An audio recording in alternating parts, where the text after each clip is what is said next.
Bonsoir à toutes et à tous et bienvenue pour ce webinaire spécial sur l'or de la Suisse, l'initiative sur l'or de la Banque nationale suisse. Le vote aura lieu ce dimanche, 30 novembre, pendant que les marchés sont fermés. Il y aura peut-être à l'ouverture des marchés le 30 novembre, le 1er décembre, des gaps sur l'once d'or, également potentiellement sur le franc suisse. Tout trader ayant des positions ouvertes sur le franc suisse, sur le XAU-USD ou bien sur même l'euro-dollar a intérêt à quand même prendre en compte le risque avec cet événement majeur à la fin de ce mois de novembre, le risque de gap et un début de décembre qui pourrait mal tourner pour certains traders en cas de forte volatilité et bien entendu un décalage du cours de l'once d'or dans le sens inverse de votre trade en cours actuellement.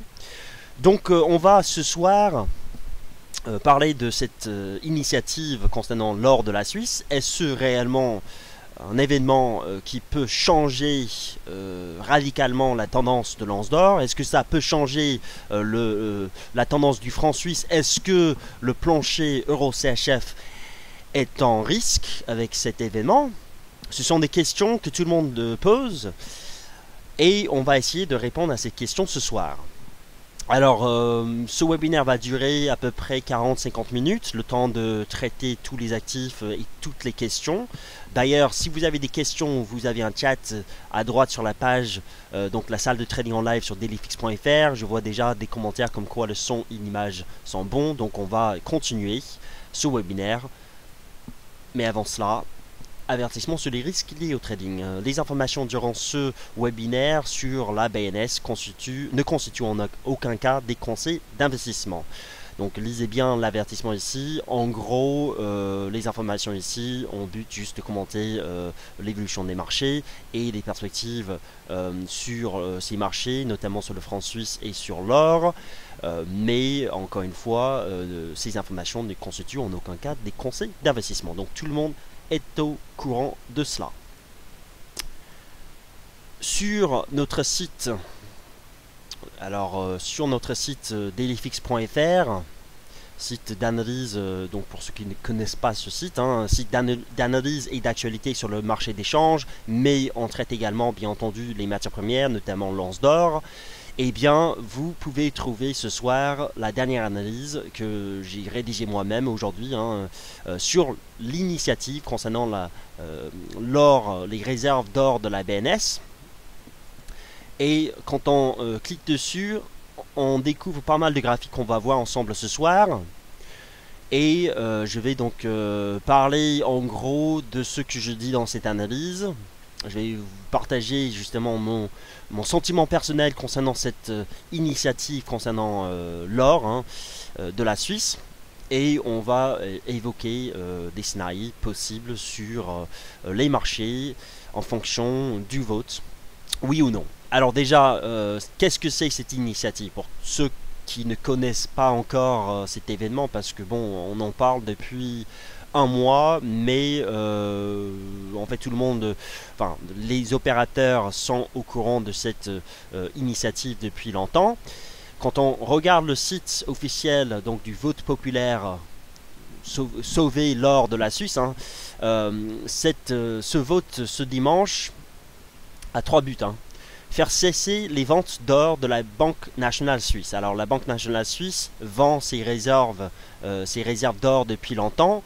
Je pourrais vous montrer d'ailleurs un graphique qui montre la baisse continue des réserves d'or à la Banque nationale suisse. Donc les Suisses veulent obliger cette banque centrale de cesser ses ventes d'or.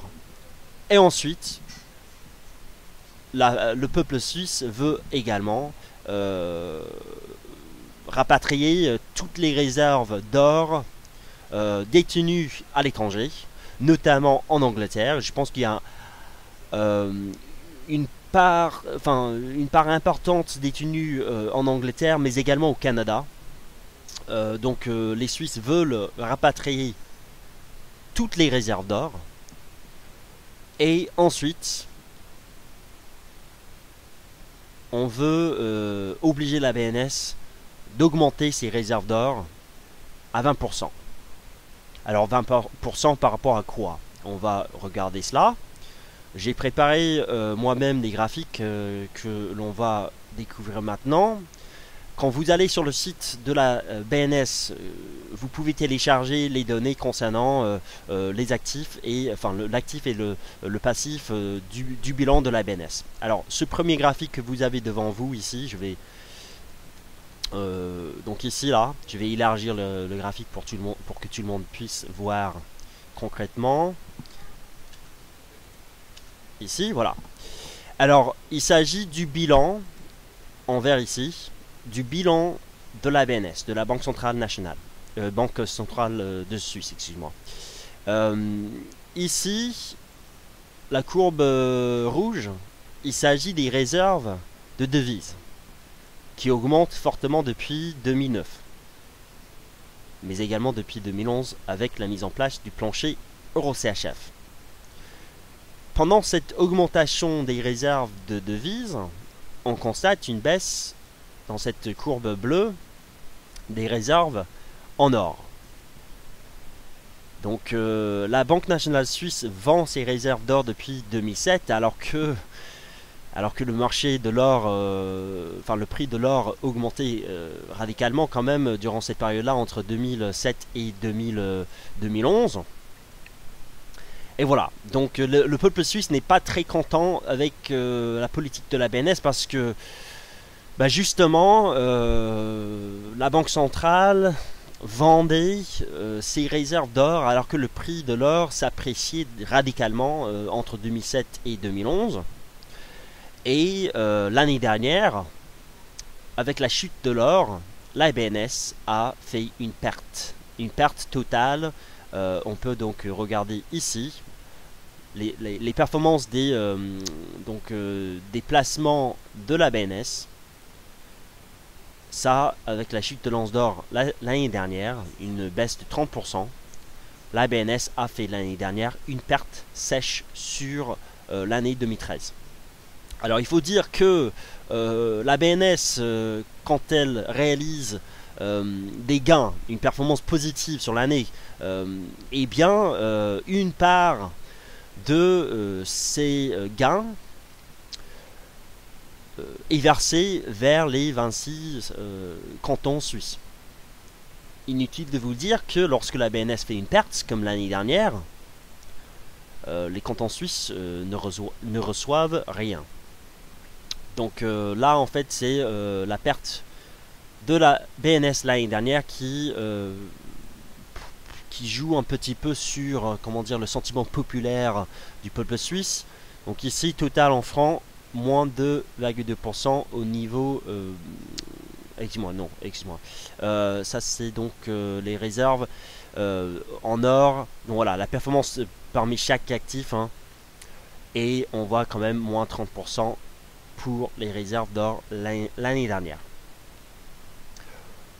Et donc ça nous a donné moins 2,5 au niveau de toutes les performances quand on regarde les obligations, les réserves de devises et ensuite les réserves d'or, moins 2% avec la chute de l'or, alors que quand même globalement la BNS arrive en moyenne à faire quand même une performance positive.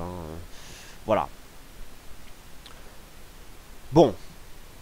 Donc ça c'est en fait la raison pour laquelle nous avons un vote ce dimanche. Le peuple suisse n'est pas très content avec la BNS qui vend ses réserves d'or depuis longtemps.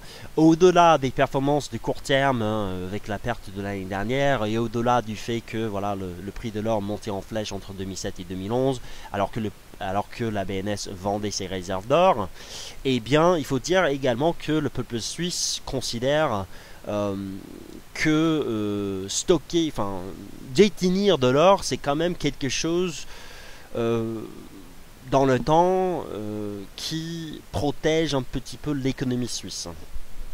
Alors, on revient justement vers une autre époque avec justement les talents or, avec donc les anciennes régimes de change qui n'existent plus. Et malgré le fait que le franc suisse aujourd'hui évolue librement, enfin fluctue librement, hein, c'est une flottation libre comme l'euro, comme pour le dollar américain, comme pour la plupart des devises majeures, hein, eh bien il y a quand même au niveau de la psychologie, au niveau de la pensée économique, quand même une part importante de l'or dans le système monétaire. Alors cette importance diminue depuis 40 ans, bien entendu, depuis la fin donc du système Bretton Woods. Mais bref, le peuple suisse, où il y en a en tout cas qui considèrent justement risquer de vendre encore les réserves d'or, l'or de la Suisse, hein, l'or du peuple suisse, d'où la raison pour laquelle nous avons cette initiative. Alors, selon les derniers sondages, c'est plutôt le no qui va emporter dimanche sur à l'issue de ce vote. Hein. C'est plutôt le no qui est favorisé jusqu'ici. Inutile de vous dire si le peuple suisse décide de laisser la BNS mener à bien sa politique monétaire librement, sans on va dire ingérence du peuple, hein, avec quand même plutôt un sentiment populaire qui est à l'origine de cette initiative. Eh bien, inutile de vous dire que tout reste, rien ne change. C'est-à-dire, l'euro CHF sera toujours défendu par la Banque nationale suisse. L'once d'or sera toujours, a priori, là où il est aujourd'hui, dans une dynamique baissière. Il y aura d'autres facteurs qui vont expliquer l'évolution de l'once d'or dans le temps. Mais voilà. L'hypothèse d'un no, c'est assez simple de comprendre ce qui pourrait se passer sur le marché. Rien du tout. Peut-être sur le court terme, il y aura quelques opérations sur le court terme, par exemple des acheteurs qui ont pris position spéculativement sur l'once d'or qui couperont leur position le 1er décembre, mais sinon on aura les mêmes dynamiques sur le marché. Alors, si par contre le vote est oui, et si donc derrière le gouvernement suisse et la BNS respectent justement le choix du peuple suisse, parce que ça c'est aussi une hypothèse, hein. J'ai lu d'ailleurs justement des articles comme quoi le gouvernement suisse, la BNS pourrait malgré tout ne pas forcément suivre, respecter justement le vote, mais bon, je pense qu'il y aura quand même des pressions, on va dire, légales suite à cette initiative en cas d'un oui. Sur la BNS. Hein. Donc, en oui, qu'est-ce que ça peut nous donner? Je reviens sur mon analyse ici. On vient de regarder la raison pour laquelle le peuple suisse n'est pas très content avec la BNS, parce que on a quand même un bilan qui augmente depuis longtemps, avec une augmentation des réserves de devises, notamment depuis 2011 avec la mise en place du seuil plancher euro CHF à 1,20. Quand on fait les calculs, ici, ce tableau-là, aujourd'hui, ou plutôt en août 2014, mais ça n'a pas changé radicalement depuis 3 mois, en août 2014, la part de l'once d'or donc dans l'actif total de la BNS, ça a représenté 7,5% des actifs totaux. 7,5%. Alors valorisé justement à 39,38 millions francs suisses. Donc ça en fait, ce sont les données téléchargées depuis le site de la BNS. La BNS vous donne ce chiffre ici, et ensuite on peut calculer ce chiffre-là. Maintenant, l'hypothèse d'un oui avec l'initiative sur l'once d'or de la BNS ce dimanche, on augmente donc la part des réserves d'or au sein de l'actif total de la BNS de 7,5% à 20%. Ce qui nous donnera 105 milliards de francs suisses au total, détenus en or, ce qui nous donnera en gros une augmentation de 65,63 millions de francs suisses. Alors, au cours actuel de l'or, quand j'ai fait ce calcul, on trouve justement au cours actuel à peu près 1200 dollars l'once, hein, et avec un taux de change USD CHF à 0,97. Donc ce sont des chiffres, c'est pas tout à fait le cours actuel ce soir, mais voilà, ce sont le taux de change récent. Et bien on arrive à trouver justement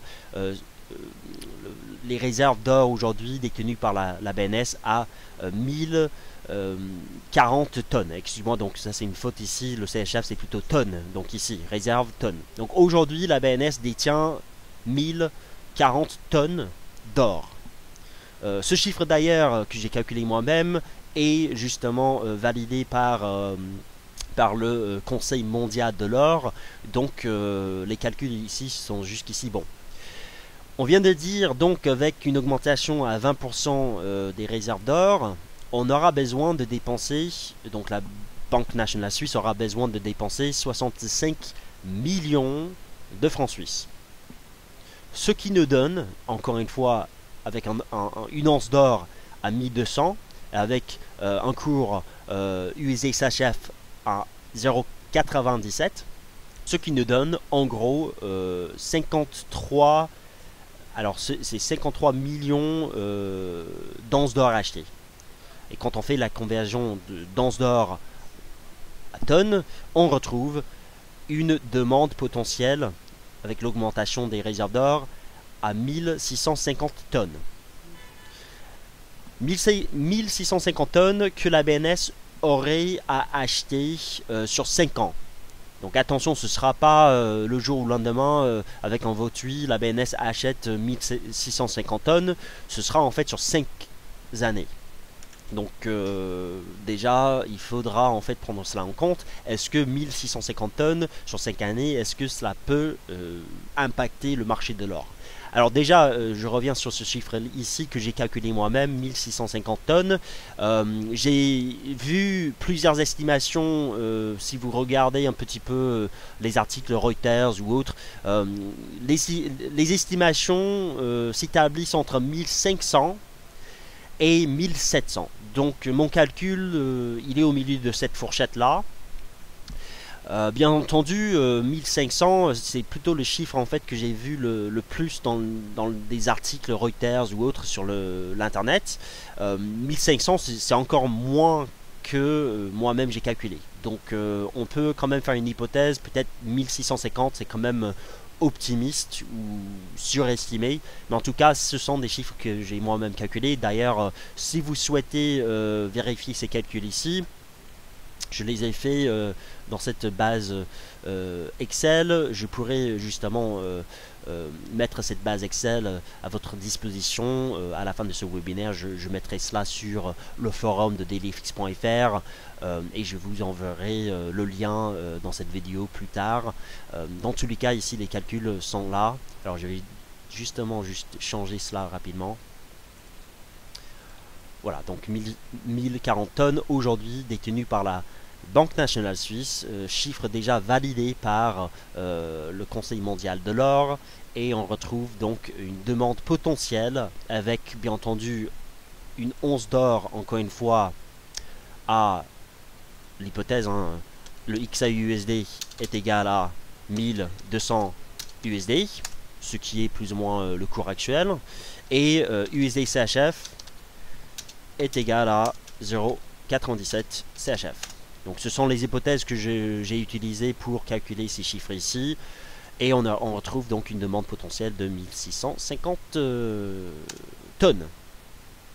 Maintenant la question c'est, est-ce que 1650 tonnes sur 5 années, est-ce que cela peut, est-ce que ça représente beaucoup ou pas?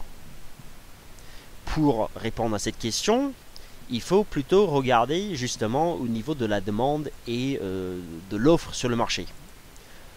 Donc je descends dans mon analyse, la production annuelle de l'or. Alors, je suis allé sur le site du Conseil mondial de l'or. C'est quand même la référence sur le marché de l'or au niveau du marché physique. Hein. Chaque trimestre, le Conseil mondial de l'or publie un rapport sur la demande de l'or, donc dans les différents secteurs. Et donc j'ai moi-même repris les chiffres hein, dans les derniers rapports sur les 5 dernières années. Et j'ai calculé donc la production la production des mines, hein, production aurifère des mines. Ici, alors il s'agit chaque trimestre du cumul sur les 4 derniers trimestres.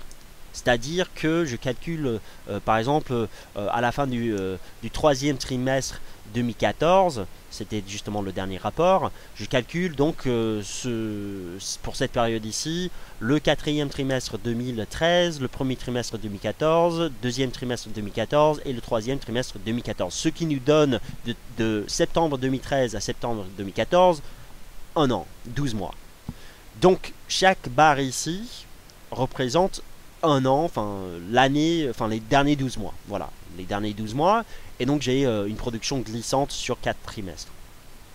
On remarque que quand même, malgré la baisse de l'or, quand même la chute de l'once d'or hein, qui est de 36% en dessous de ses plus hauts historiques fait en septembre 2011, lorsque justement la BNS a mis en place le seuil plancher Euro-CHF, et bien la production de l'or, la production des mines hein, chaque année est en progression. Surtout en 2013, hein, nette progression ici. Alors que globalement, l'offre depuis début 2012 est en baisse. L'offre globale baisse. Alors qu'est-ce qui explique justement la baisse de l'offre globale? Il y a d'autres facteurs. Hein. Vous avez quand même la production des mines, ça c'est la production primaire. Mais vous avez aussi par exemple le recyclage de l'or. Hein. Donc ça entre justement dans l'offre aussi. Donc globalement, on peut dire que la production des mines représente de plus en plus une part de plus en plus importante dans l'offre globale. Parce que l'offre globale baisse, mais la production monte. Donc si vous devez calculer justement le ratio de la production des mines sur l'offre globale, eh bien ce ratio augmente depuis 2012. Et quand on donc calcule la production annuelle, on arrive à se dire que voilà, la production annuelle, alors je vais devoir en fait justement regarder les chiffres moi-même, je vais vous dire, la production donc que j'ai moi-même calculée chez les mines s'établit à 3115 tonnes donc de septembre 2013 à septembre 2014. Quand on divise donc 1650, donc la demande potentielle que l'on vient de calculer, potentielle de la BNS, on arrive à peu près à 53% de la production annuelle des mines. Cela veut dire que la BNS, si le vote est oui, aurait besoin à acheter une quantité d'or qui représente 53% de la production annuelle des mines. Voilà. Encore une fois, c'est sur 5 ans, donc plutôt, il faudra dire que cela représente plutôt 10% de la production annuelle des mines et 7% de l'offre globale. Donc si la BNS, et ça c'est aussi une hypothèse, si la BNS a besoin d'acheter 1650 tonnes sur 5 ans, peut-être, on peut faire l'hypothèse qu'elle achète une quantité équivalente chaque année, ce qui nous donne 10% de la production annuelle des mines. Voilà, c'est une hypothèse, peut-être elle va acheter 20% la première année, 30% la deuxième, et ainsi de suite. C'est une hypothèse. Bref, on peut dire que ça représente quand même à peu près 10% de la production annuelle des mines, 7% de l'offre globale. Bien entendu, si c'est plutôt 1500 tonnes comme l'on peut lire ailleurs, on arrive à un chiffre moins important ici. Donc j'ai plutôt une estimation, on va dire, optimiste hein, au niveau de l'importance de cette augmentation de la demande potentiellement à la BNS. Mais voilà. Alors pour la demande justement, parce qu'on vient de regarder la production, ça représente quand même une part non négligeable de la production annuelle. D'accord. Maintenant pour la demande. Donc pour la demande, en 2013, alors la demande donc de l'or en 2013 s'est élevée à 3756 tonnes en comparaison avec 4415 tonnes en 2012 et 4582 tonnes en 2011. La demande est en baisse. Hein. Clairement, la demande globale baisse depuis fin 2011. Hein. D'où la baisse du prix de l'or. L'offre reste quand même, enfin baisse un petit peu, mais pas autant que la demande. D'où la chute de l'once d'or l'année dernière par exemple. Alors qu'est-ce qui explique cette baisse de la demande? Si vous regardez les différents secteurs, enfin les différents composants de la demande globale, c'est pas forcément la joaillerie par exemple qui explique cette baisse, c'est clairement la demande des investisseurs. La demande des investisseurs, c'est-à-dire ceux qui achètent des barres et des pièces en or, mais également les investisseurs qui se placent sur le marché via des ETF, donc des fonds qui répliquent le cours de l'or. Cela existe bien entendu, les ETF. Bref, cette demande est en baisse. Pourquoi? Il faut dire que l'once d'or, quand on oublie justement l'effet de court terme de la BNS, l'once d'or il évolue en fonction de quoi? Il évolue en fonction surtout, en tout cas dans le monde occidental, surtout en fonction de l'inflation et les anticipations vis-à-vis de l'inflation. Parce que historiquement parlant, l'once d'or est une valeur de protection contre la perte du pouvoir d'achat. Alors on dit souvent que l'once d'or est une valeur refuge, ce qui d'après moi n'est pas tout à fait vrai. C'est plutôt une protection contre la perte du pouvoir d'achat, c'est-à-dire contre les pressions inflationnistes. Quand l'inflation augmente et accélère, la demande de l'or augmente parce que justement historiquement parlant, encore une fois, les investisseurs achètent de l'or pour maintenir un niveau de pouvoir d'achat. C'est justement la raison pour laquelle vous pouvez voir une corrélation, il y a une corrélation entre le cours de l'or et les anticipations vis-à-vis de l'inflation, par exemple mesurées par le point mort de l'inflation. Il s'agit ici, sur ce graphique ici, la ligne bleue, le point mort de l'inflation à 5 ans, calculé avec les obligations de l'État américain. Donc vous pouvez aller chercher ces données sur le site de la Réserve fédérale de Saint-Louis. Eh bien, les anticipations d'inflation sur les 5 prochaines années et sur un point bas, sur ses plus bas annuels, hein, avec l'once d'or qui a furtivement, furtivement baissé en dessous des 1180, on est vers les 1190 aujourd'hui, donc pas très loin des plus bas annuels quand même. Bref, tant que les anticipations vis-à-vis de l'inflation restent basses, même avec la BNS derrière, il n'y aura pas de forte hausse du cours de l'or, j'estime, parce que pour cela, à l'heure actuelle, alors que d'autres composants tiennent, par exemple la demande physique dans le secteur de la joaillerie, également chez les banques centrales sont nettes acheteuses de l'or depuis 2010, notamment les banques centrales en Asie, la banque centrale de Russie par exemple, mais également au Kazakhstan.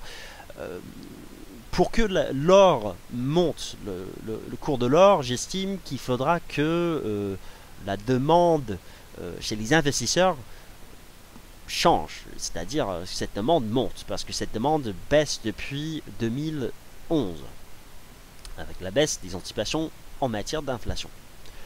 Donc ça c'est pour le long terme, moyen terme, même au-delà de cet événement concernant la BNS. Et pour vous dire, si le vote est non, on va quand même revenir vers les fondamentaux de base, les perspectives d'inflation. Et ce graphique ici vous montre clairement que tant que les perspectives d'inflation restent basses, et ces perspectives resteront à mon sens basses partout dans le monde l'année prochaine, notamment en zone euro, mais également dans d'autres pays, dans d'autres économies, eh bien l'once d'or aura quand même du mal à monter. Maintenant, je reviens sur ce graphique ici. Donc, la demande est en baisse. Il est quand même possible que la BNS, donc avec les 1500-1650 tonnes d'or à acheter sur les 5 prochaines années, il est quand même possible que cette augmentation de la demande, ça représente quand même un choc exogène sur la demande de l'or. Cela pourrait pallier la baisse de la demande chez les investisseurs. Donc on pourrait voir quand même au niveau de la demande de l'or une stabilisation, sans pourtant voir une forte augmentation de la demande en 2014-2015, plutôt 2015 effectivement. Donc voilà, ça pourrait assister à une stabilisation de la demande. D'ailleurs, si la demande se stabilise et si l'offre continue de diminuer, on pourrait voir le cours de l'once d'or se stabiliser également. Ça ne veut pas dire que l'once d'or ne fera pas de nouveau plus bas, cela veut dire que peut-être l'once d'or va continuer plutôt à échanger dans un espèce de range. Peut-être on pourrait aller chercher à terme 1100 $ l'once, mais quant à une baisse comme l'on a vu en 2011 et comme en 2013, peut-être ce sera pas possible avec la BNS derrière pour pallier cette baisse de la demande chez les investisseurs. Voilà. Donc il n'est pas du tout certain d'après moi que la BNS change la donne sur l'or. Ça peut quand même aider à stabiliser le marché. Le marché d'ailleurs cette année s'est stabilisé globalement, même si on a fait de nouveaux plus bas pluriannuels. On est globalement sans direction claire. Le biais reste baissier sur l'once d'or. La tendance globale depuis 2012, mais surtout depuis 2011, reste baissière. Mais on a quand même mis du temps avant de faire de nouveaux plus bas cette année. Donc ça, il faut quand même le dire. Donc les perspectives pour l'once d'or dépendent beaucoup plus, à mon sens, des États-Unis plutôt, de la réserve fédérale américaine qui a arrêté d'acheter des actifs financiers cette année, il y a quelques mois, il y a 2 mois, et maintenant cela dépend énormément des anticipations en matière d'inflation. Si ces anticipations se retournent, s'il y a finalement, je sais pas, un changement au niveau des prévisions des investisseurs, parce que cette courbe ici, cette courbe bleue, montre ce que les investisseurs, le consensus du marché pense, et le consensus table sur une inflation annuelle sur les 5 prochaines années à peu près 1,40%, 1,4%, excuse-moi, eh bien l'once d'or ne montera pas fortement. Voilà. Pourrait rebondir, mais on n'aura pas forcément une nouvelle tendance à la hausse sur l'once d'or. Qu'est-ce qui explique donc l'once d'or à terme au-delà de cet événement concernant la BNS? Quand on regarde le graphique de l'once d'or sur le long terme, le voici. Quand on compare l'once d'or, qui est dans une tendance baissière, avec le Dow Jones FXIM US Dollar Index, c'est un indice donc qui montre l'évolution, la tendance du dollar américain. Cet indice est calculé avec donc 4 paires de devises: l'euro-dollar, l'USD yen, l'AUD USD, donc le dollar australien contre le dollar américain, et la livre sterling contre le dollar américain, donc le GBP USD. On arrive donc à voir un graphique comme vous le voyez, avec un dollar américain qui s'apprécie depuis 2011, avec bien entendu le point haut de l'once d'or depuis ce point bas du dollar index. Donc la corrélation du dollar index avec l'once d'or, elle est forte. Sur les 200 dernières séances boursières, cette corrélation journalière s'élève à peu près 86. Donc 0,86, c'est une corrélation négative, bien entendu. Le dollar US monte, l'once d'or baisse. Donc, pour que l'once d'or, avec un vote oui, puisse monter à terme, il faudra également que le dollar US baisse. Encore une fois, la Suisse, enfin la Banque nationale suisse pourrait, avec une augmentation de ses réserves d'or, pourrait quand même aider à stabiliser la demande globale. Mais quant à un retournement à la hausse, je pense que ça dépend beaucoup plus en temps réel sur les marchés financiers. Donc si vous êtes investisseur ou trader, vous avez besoin de surveiller l'évolution du dollar américain. Alors est-ce que la BNS va changer la direction du dollar américain? Probablement pas. Après, ça peut quand même avoir un impact sur plusieurs paires de devises, notamment l'USD CHF. Je vais d'ailleurs parler maintenant du franc suisse parce que, en gros, l'once d'or, je pense, c'est mon sentiment personnel, je pense qu'on risque, en gros, avec cet événement, d'avoir un effet de court terme comme celui sur la livre sterling à l'issue du référendum écossais en septembre. Alors la livre sterling qui était en risque avec une indépendance de l'Écosse, mais finalement le vote était non et finalement il ne s'est passé pas grand chose finalement avec cet événement. Il y avait quand même un peu de volatilité sur le très court terme, en effet. Il y avait des spéculations sur la livre sterling qui ont fait apprécier la devise avant même le référendum. Mais sinon, voilà, c'était quand même un effet de court terme et on a très vite oublié le référendum écossais. D'ailleurs, je vais vous montrer rapidement le graphique du GBP/USD, graphique journalier ici. Ça, ce jour-là, c'était le référendum écossais. Donc c'était le 19 septembre. On est monté avant sur le GBP/USD. Spéculation concernant cet événement. Donc spéculation bien entendu en faveur d'un vote négatif donc concernant l'indépendance de l'Écosse. Et ensuite on est monté très vite suite à l'annonce pour faire un point haut et nous voilà. Ça c'est tout à fait ce qui pourrait se passer sur l'once d'or avec la BNS dimanche. Parce que je verrais bien, par exemple, l'once d'or rallier avec un no et ensuite toucher un point haut pour retomber aussi vite. Donc attention, je pense qu'on risque d'avoir un effet de court terme comme celui-ci. D'ailleurs, quand on regarde l'once d'or, il est monté un petit peu ces dernières séances. Je verrais bien, par exemple, je ne sais pas exactement sur quel niveau, mais attention quand même au risque de piège. Suite à cette initiative, ce vote, donc le 30 novembre. Attention. Je pense par exemple, attention, par exemple vers les 1225, on peut tracer par exemple une ligne de tendance même baissière ici, quelque part là. Bon, c'est pas très propre quand même comme ligne de tendance, mais il faudra regarder la tendance du marché et se dire que il en faudra plus pour que l'once d'or, le prix de l'or monte à terme. Et ça dépend encore une fois du dollar américain. Bon, maintenant on va parler du franc suisse. Est-ce que cet événement, le 30 novembre, est-ce que cela peut changer la donne sur le franc suisse? Je pense que la réponse cette fois-ci est un petit peu plus compliquée. Et je pense que la réponse est plutôt positive. Mais pas forcément sur le très court terme, mais sur le moyen long terme. Alors, je m'explique.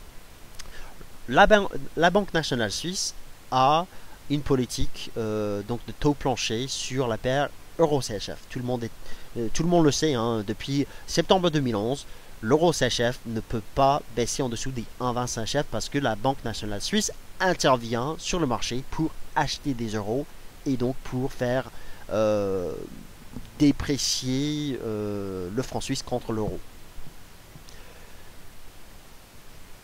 L'USD-CHF depuis 2011, depuis septembre 2011, depuis cette mise en place du seuil plancher euro-CHF, évolue entre les 1,20 et les 1,25. C'est un range. malgré quand même la reprise des paires de devises cotées en CHF, c'est-à-dire malgré par exemple la reprise de la livre sterling contre le franc suisse, malgré la reprise du dollar américain également contre le franc suisse, l'euro CHF n'arrive pas à dépasser les 1,25. Malgré même la reprise de l'euro depuis 2 ans. Enfin, pas cette année, mais bon, entre juillet 2012 et mai 2014, l'euro-dollar est monté de 1,21 à 1,40 quand même. L'euro CHF n'est jamais parvenu à entrer dans une dynamique haussière à terme. Il y a encore des acheteurs du franc suisse, c'est pas forcément des spéculateurs sur le marché qui veulent faire plier la Banque nationale suisse, quoique je pense qu'il y en a. C'est plutôt, à mon sens, des Européens et des Suisses, bien entendu, qui veulent limiter leurs risques, avec des placements en zone euro, risque déjà avec une nouvelle crise des dettes, mais plutôt, je pense, c'est lié plutôt à la fiscalité en zone euro. Voilà. Je pense que c'est plutôt lié à cela. C'est pas qu'en France, c'est partout en Europe. Je pense que la fiscalité en Europe, enfin en zone euro, quand même n'est pas très favorable pour les investisseurs aujourd'hui. On a des hausses d'impôts, des politiques d'austérité, et donc en gros, il y a quand même des flux vers la Suisse qui quittent la zone euro. Je pense que cela explique en partie la raison pour laquelle l'euro CHF reste quand même sous pression. Donc voilà, l'euro CHF ici entre les 1,20 et 1,25. Alors, cela nous donne en gros des tendances très similaires entre les paires, enfin entre l'euro et le franc suisse. C'est-à-dire l'USD CHF, quand il monte, l'euro-dollar baisse. Donc c'est une corrélation quasiment parfaite. Hein. D'ailleurs, j'ai calculé la corrélation ici. Tableau de corrélation ici. D'ailleurs, je vais agrandir les chiffres pour que tout le monde puisse voir. Voilà. Donc, corrélation sur 300 séances boursières sur donc le marché entre l'euro-dollar et l'USD-CHF. Cette corrélation, grâce au range de l'euro-CHF, s'établit à moins 0,98. Cela veut dire que l'euro-dollar monte, l'USD-CHF baisse parce que l'euro-CHF ne bouge pas. C'est la même chose entre par exemple le GBP-CHF et l'euro-GBP.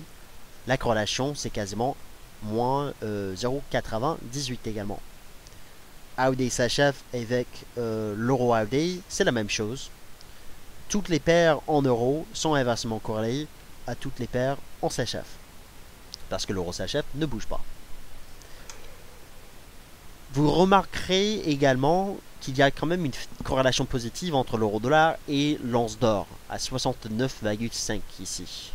Donc en gros, on peut quand même espérer, quand l'euro-dollar se renforce, on peut espérer quand même un rebond de l'once d'or.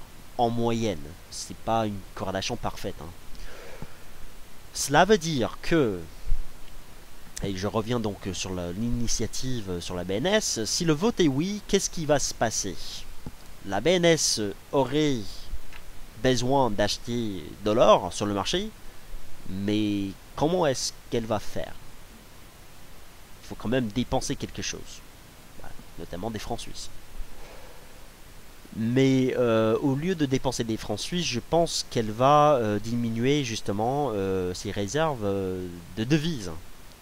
Cela suppose quand même qu'elle décide de ne pas modifier, de ne pas augmenter en l'occurrence son bilan. Alors c'est une hypothèse uniquement parce que on revient sur ce graphique ici, son bilan augmente depuis longtemps, expliqué par l'augmentation des réserves de devises. Donc peut-être elle aura juste besoin de, enfin elle décidera d'acheter de l'or en vendant des francs suisses. Donc elle achète sur le marché avec des francs suisses. Mais alors elle pourrait très bien diminuer justement ses réserves d'or, excuse-moi, diminuer ses réserves de devises pour justement faire augmenter le ratio, enfin la part des réserves d'or au sein de l'actif total. Et c'est justement ce que le peuple suisse veut. Donc a priori, on aura une baisse des réserves de devises et une augmentation de la part des réserves d'or, bien entendu. Ces réserves de devises représentent 90% à peu près de l'actif total de la BNS. Donc, on parle plutôt d'une diminution de ces réserves pour faire augmenter les réserves d'or. Et il est intéressant de voir quelle devise la BNS aurait à vendre le plus. Pour répondre à cette question, il faut regarder le site de la BNS. Et sur le site de la BNS, on trouve justement les, les données concernant les réserves de devises. Donc, les réserves de devises qui représentent 90% de l'actif total de la BNS, on a 29% de ces réserves en dollars, 45% en euros, donc elle est quand même surpondérée en euros, elle a un risque. Sur l'euro aujourd'hui, la BNS, en cas d'une cassure des 1,20 sur l'euro CHF, elle ferait quand même une lourde perte avec ses placements en euros. GBP, livre sterling, donc 7%, yen 9%, 9% quand même parce que bon, le yen se déprécie depuis 2012, a perdu 50% de sa valeur contre le dollar américain. Le CAD 4%, et ensuite on a d'autres devises, notamment le dollar australien, la couronne danoise, le won coréen, la couronne suédoise et le dollar de Singapour. Bref, ce sont d'autres devises qui représentent au total 6% de ces réserves de devises. Pour acheter donc de l'or, la BNS aurait surtout besoin, je pense, de vendre des dollars et des euros. Or, ça pose problème parce que pour vendre des euros, cela veut dire qu'elle ferait l'inverse de ce qu'elle fait depuis 2011, c'est-à-dire elle est plutôt acheteuse de l'euro pour soutenir l'euro CHF. Si elle commence maintenant à vendre l'euro, on pourrait très bien avoir la fin de cette politique du taux plancher sur l'euro CHF. Elle aurait besoin, en gros, potentiellement, de modifier sa politique vis-à-vis du taux de change de l'euro CHF. Elle va choisir d'abord, dans un premier temps, surtout de vendre des dollars américains, je pense, parce que bon, elle n'a pas de politique vis-à-vis du dollar américain. C'est une politique uniquement vis-à-vis de l'euro. Mais à terme, on parle quand même d'un risque de voir la BNS modifier sa politique monétaire sa politique, de taux vis-à-vis de l'euro CHF. Alors, il y a deux possibilités, je reviens sur les graphiques de l'euro CHF, il y a deux possibilités, donc si la BNS à terme, c'est pas pour le jour juste après, le lendemain de ce vote, c'est pas pour même décembre 2014, c'est plutôt pour, je sais pas, 2015, 2016 même. Si la BNS a besoin de modifier sa politique vis-à-vis de l'euro CHF, elle pourrait faire deux choses. Soit elle décide, elle est contrainte tout simplement parce que le peuple suisse veut qu'elle achète de l'or, elle efface totalement le seuil plancher. Et l'euro CHF évolue librement comme avant. Il n'y a plus de seuil plancher. L'euro CHF pourrait donc revenir techniquement parlant, enfin théoriquement parlant même, à la parité, comme en 2011. Il y a aussi, potentiellement, je pense que ce sera plutôt le scénario plausible, en cas d'une pression sur la BNS avec cette initiative et le besoin d'acheter de l'or, 1650 tonnes potentiellement, encore une fois, elle pourrait modifier le taux de plancher. Baisser ce taux de plancher, en l'occurrence. À quel prix? Je sais pas. Mais peut-être 1,15, peut-être 1,10 même. On parle donc plutôt d'une modification 1,10, 1,15, je sais pas exactement, il n'y a même pas de consensus. Je dis juste qu'elle pourrait choisir toujours de maintenir un taux plancher sur l'euro CHF, mais elle aurait besoin d'abaisser ce taux plancher. Cela permettrait à la BNS de mener à bien sa politique à terme, parce que sa politique consiste justement à faire arrêter l'appréciation du franc suisse à terme, ce qui se passe depuis 2011. Elle ne veut plus voir l'euro CHF à la parité. D'après la BNS, l'euro CHF à la parité, on ne peut pas avoir cela. Donc je pense qu'elle mettrait en place quand même plutôt un seuil plancher quelque part plus, enfin je sais pas exactement où, la Paris, enfin à 1,10, 1,15, ça se discute, mais voilà. À terme donc, la BNS pourrait, avec un vote oui, avec l'augmentation de la demande, enfin l'augmentation des réserves d'or, elle pourrait modifier son taux de plancher. Maintenant sur le court terme, pour les traders et investisseurs sur le court terme, est-ce que ça change la donne pour le franc suisse sur le court terme? Ou le lendemain de ce vote, en cas d'un vote oui, est-ce que ça peut changer la tendance du franc suisse? Est-ce que l'euro SHF va casser les 1,20? Parce qu'on vient de dire qu'à terme, il y a quand même un risque que la BNS modifie son taux de plancher parce qu'elle aurait besoin de vendre des devises pour acheter, bien entendu, de l'or. Je pense que, comme le vote est un dimanche et bon, on aurait certainement, je pense, des spéculations sur le franc suisse, peut-être une attaque sur l'euro SHF, on aura quand même... d'après moi, une BNS qui intervient à nouveau sur l'euro SHF pour maintenir le seuil plancher à 1,20 dans l'immédiat. Cela veut dire que elle ne va pas changer sa politique de taux le jour ou le lendemain. Peut-être elle va même pas changer sa politique de taux de change euro SHF en décembre. D'ailleurs sa prochaine réunion, je crois c'est le 11 décembre, on peut vérifier cela rapidement sur dailyfix.com dans la section calendrier économique, et nous avons un calendrier des réunions des banques centrales le 11 décembre. Voilà, la prochaine réunion de la BNS est le 11 décembre. Je pense qu'elle n'aura pas besoin de changer sa politique vis-à-vis de l'euro SHF même en décembre. Ce sera plutôt pour 2015 potentiellement. Et donc sur le très court terme, très honnêtement, je pense que la BNS soutiendra encore l'euro SHF qui est aujourd'hui à 1,2020. Le seuil à défendre c'est à 1,20. La dernière fois qu'on était là-dessus, c'était en 2012. Lors de la crise, enfin c'était la dernière épisode de cette crise en zone euro, et on a quand même tenu le niveau.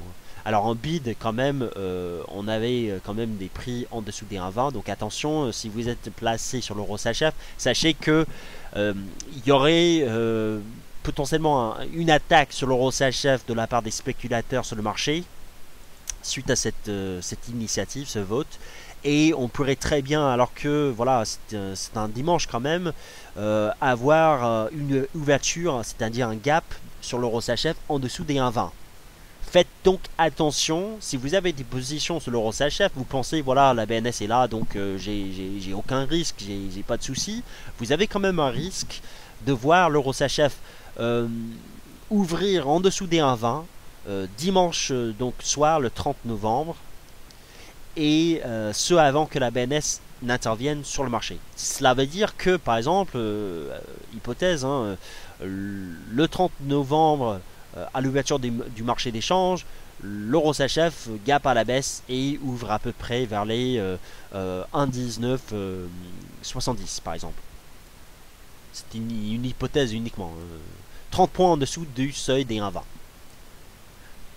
Là, tous les stops, donc pour les positions déjà en cours, tous les stops à 1,1980, 1,1975 seront exécutés quand même à l'open, à l'ouverture du marché dimanche soir, vers les 19,70 à peu près. Cela veut dire que vous risquez quand même, si vous avez un stop placé, enfin c'est quand même un seuil hypothétique, donc ça peut quand même être à 19,50 plutôt. J'en sais rien, mais voilà, les stops, vous avez quand même un risque de voir le cours de l'euro SHF baisser en dessous des 1,20 dans un premier temps, avant que la BNS n'intervienne.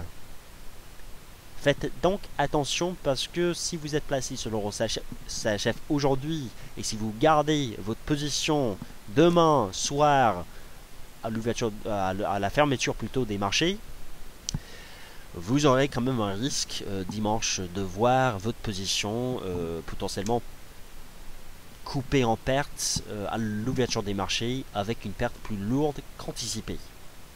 Attention. Ça c'est une règle de base sur les marchés de toute façon.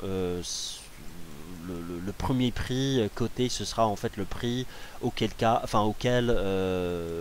les ordres seront exécutés. Si vous êtes par exemple plutôt acheteur de l'euro CHF mais vous avez des ordres d'achat en dessous des 1,20 et vous êtes ensuite exécuté à 19,50, tant mieux finalement si la BNS derrière intervient sur le marché parce que vous aurez quand même des achats en dessous des 1,20 avec derrière un excès du marché pour remonter.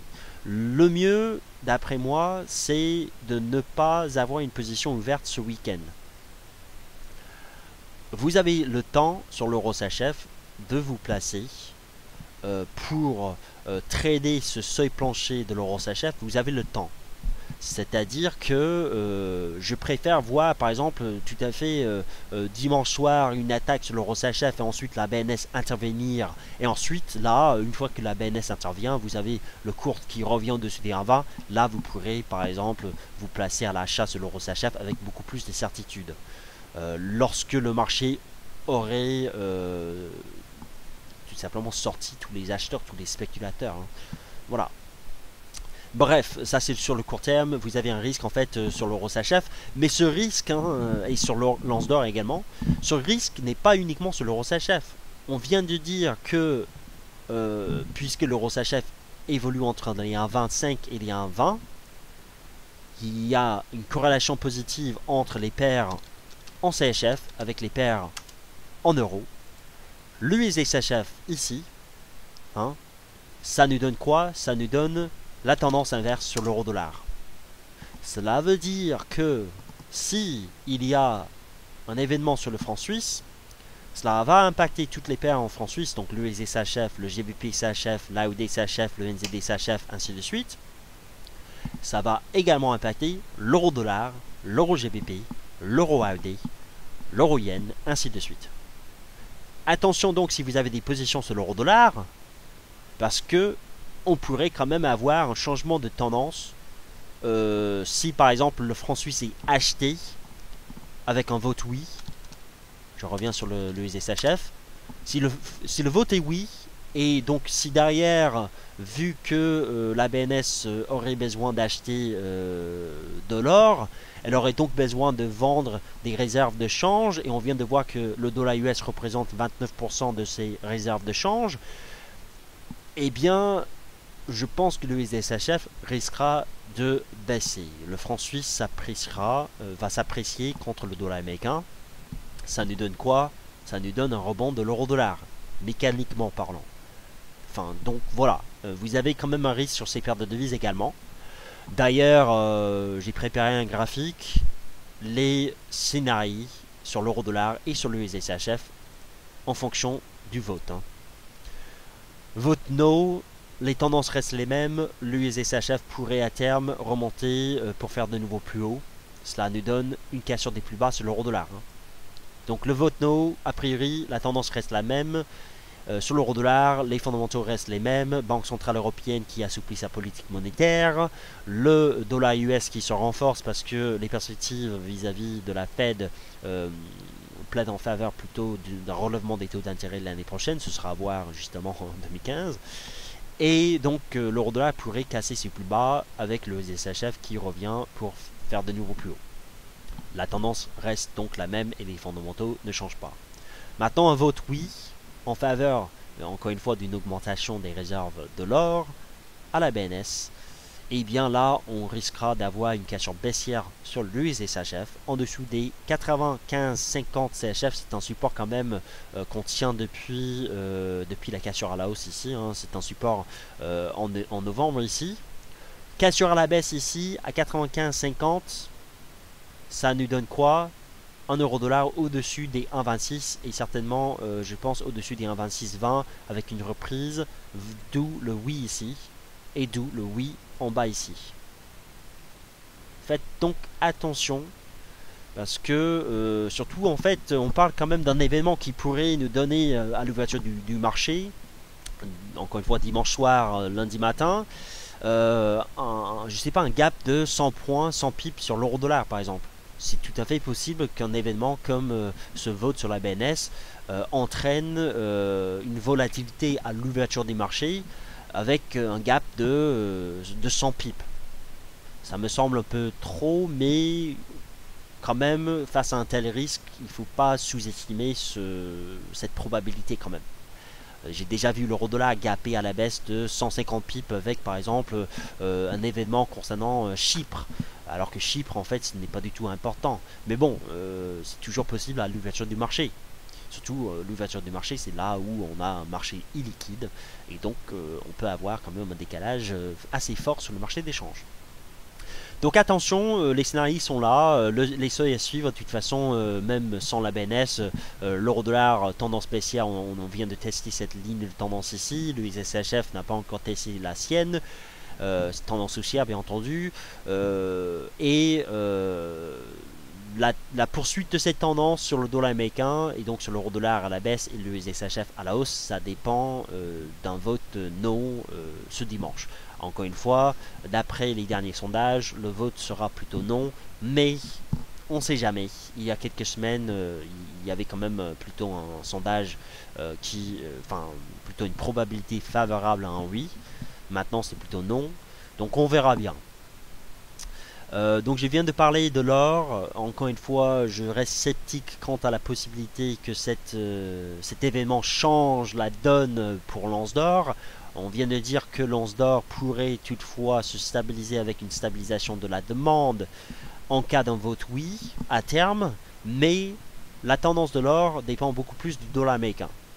Pour le franc suisse, on vient de dire qu'à terme, ça pourrait effectivement changer les perspectives de moyen terme, long terme même pour le franc suisse. Si la BNS décide bien entendu de modifier le taux plancher euro-CHF, on aura à ce moment-là quand même a priori une baisse de l'USSHF. On va probablement avoir même un mouvement spéculatif dessus avec une hausse de l'euro-dollar parce que tant que l'euro-CHF reste quand même défendu à 1,20 et ne rebondit pas, eh bien la corrélation entre l'euro-dollar et l'USSHF restera quand même très forte. Voilà, je pense que j'ai conclu donc ce webinaire qui a duré finalement 1 heure.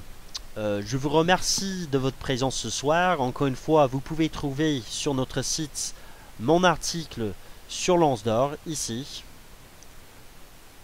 Initiative sur la BNS. Les Suisses peuvent-ils changer le destin de l'or? Ma réponse, c'est probablement non. Mais on verra bien dimanche 30 novembre à l'ouverture du marché.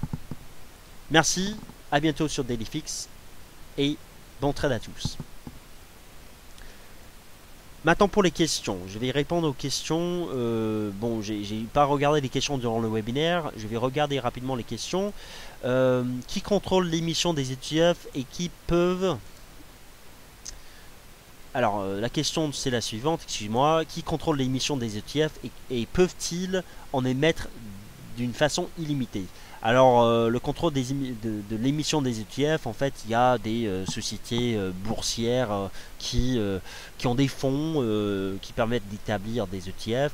Je ne suis pas forcément un spécialiste des ETF, hein, mais vous avez par exemple BlackRock avec des ETF sur l'or. Hein. Est-ce que ces sociétés peuvent émettre d'une façon illimitée ces ETF? Je dirais non, il y a plusieurs facteurs qui limitent cela, la régulation déjà. Hein. On a quand même des innovations financières qui permettent quand même une augmentation, un élargissement de l'offre des ETF, donc de la gamme proposée sur le marché. Mais à terme, la régulation reste quand même un facteur qui limite cet élargissement de la gamme des ETF. Est-ce que les ETF indexés sur l'or peuvent-ils augmenter également? Ça dépend également de la demande. Or, la demande pour les ETF indexés sur l'or baisse depuis 2012. Donc quand même, ces activités, hein, ceux qui gèrent les fonds ETF, ces activités sont en baisse depuis 2011. Donc pour le moment, il n'y a pas forcément d'engouement des sociétés boursières comme BlackRock pour augmenter ses activités sur les ETF indexé sur l'or, donc voilà. Alors Eric qui me dit le suivant, à 1180 $ l'once, est-ce rentable pour les producteurs, donc les compagnies minières? C'est une très bonne question Eric. Alors j'ai pas forcément de réponse parce que je ne me suis pas intéressé au seuil de rentabilité des compagnies minières. De toute façon, en fait, ça dépend de chaque compagnie minière, hein. Ça dépend de, par exemple, du taux d'intérêt auquel chaque compagnie minière se refinance enfin, s'endette même pour, comment dire, mettre en œuvre des mines, hein. Ça dépend de beaucoup de facteurs que j'ignore malheureusement. Il est d'ailleurs difficile de trouver des estimations du seuil de rentabilité des compagnies minières. Je pense toutefois, quand on revient sur, encore une fois, le graphique ici qui vous montre que la production minière, hein, production aurifère des mines, augmente malgré la chute la baisse, le retracement du prix de l'once d'or de 36% quand même depuis les plus hauts historiques. Ça me montre deux choses. Les compagnies minières pourraient effectivement avoir des marges sous pression, donc elles augmentent la production. Peut-être elles avaient quand même une production restreinte avant, mais maintenant que le prix baisse, elles augmentent la production. C'était une hypothèse, hein. J'ignore vraiment la raison pour laquelle la production ici monte, mais bon, voilà. Cela veut dire que on ne peut pas fermer une mine le jour ou le lendemain, tout simplement parce que le prix de l'or baisse. On ne peut pas fermer une mine. C'est comme pour une compagnie pétrolière, on ne peut pas, sur le très court terme, fermer un gisement. Pourquoi? C'est parce que vous avez des investissements fixes et vous avez donc un coût fixe, hein, et un coût variable. Le coût variable, vous pouvez quand même gérer dans le temps, via justement des licenciements, mais vous pouvez également pallier une perte avec une production en hausse pour justement avoir plus de recettes, hein. Mais vous pouvez pas fermer une mine comme ça sur le court terme parce qu'il y a quand même des coûts nécessaires pour faire cela. Déjà, vous avez des obstacles légaux également. D'où la raison pour laquelle je pense, malgré le seuil de rentabilité, je ne sais pas si c'est à 1180, 1200, peut-être même à 1300, je ne sais pas, on aura quand même une production stable chez les mines, hein. Mais dans le temps, je pense qu'on aura, si le cours de l'or aujourd'hui est en dessous du seuil de rentabilité, bientôt, un jour, dans les prochaines années, un changement au niveau de cette tendance dans le secteur minier. Et pour le moment, c'est pas encore là. Alors Yves qui me dit le suivant maintenant, bonsoir, l'argent risque d'être décorrélé à l'or. Yves, ça je ne suis pas tout à fait sûr et certain. L'once d'or et l'argent restent quand même très corrélés ensemble, hein. Donc je ne suis pas du tout sûr et certain que cela change, que la corrélation entre l'or et l'argent qui s'établit à 0,98 également change avec la BNS. Je pense que si l'once d'or monte, on aura probablement l'argent à terme qui montera avec peut-être une sous-performance de l'argent, mais voilà. Mais encore une fois, je pense que ça dépend beaucoup plus du dollar américain. Voilà. Karen Midi, donc Karen Pellois, la prairie, qui connaît bien la Suisse également. Donc la BNS va vendre du dollar. Oui, ce sera en fait la première devise, quand on revient sur ce qu'on vient de voir, ce sera la première devise que la BNS vendrait a priori. Et là, quand vous regardez les réserves de devises, réserves de change, si elle devait choisir une devise à vendre tout de suite maintenant, ce serait plutôt le dollar américain. Ensuite, elle va réfléchir par rapport à l'euro.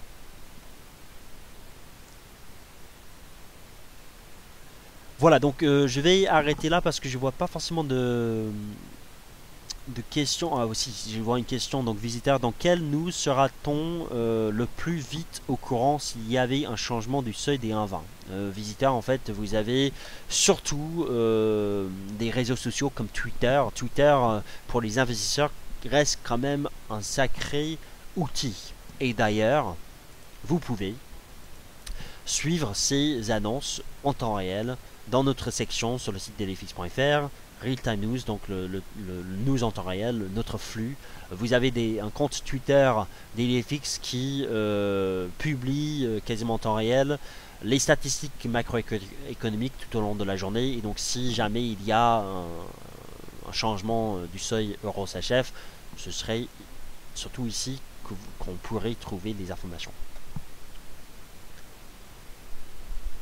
Bon, Christophe, excuse-moi, n'est pas du tout d'accord. La BNS ne changera pas sa politique et ne vendra pas de dollars.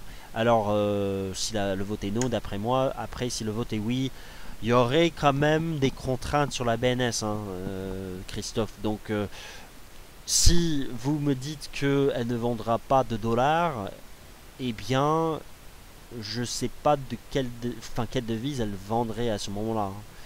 Euh, Surtout si elle ne change pas de politique, elle ne vendra pas des euros, donc elle vendra quoi pour augmenter la part des réserves d'or dans l'actif total. Elle aurait besoin quand même de vendre quelque chose, hein.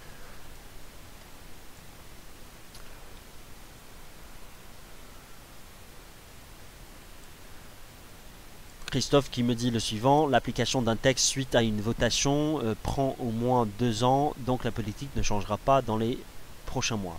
Bon, c'est ce que j'ai dit également. Christophe qui a priori est suisse parce que je vois le mot votation. Bon. Euh, Après sur les marchés financiers, Christophe, même si l'application de la loi, enfin d'un texte, si ça prend 2 ans, les marchés financiers anticipent toujours. Donc il y aura certainement quand même des spéculations, des anticipations vis-à-vis du franc suisse, vis-à-vis potentiellement d'un changement de la politique monétaire, du seuil plancher, enfin de la politique du seuil plancher euro-CHF avec cette votation. Euh, Ce sera en fait, on va pas attendre dans 2 ans pour déterminer cela. Les marchés anticipent toujours.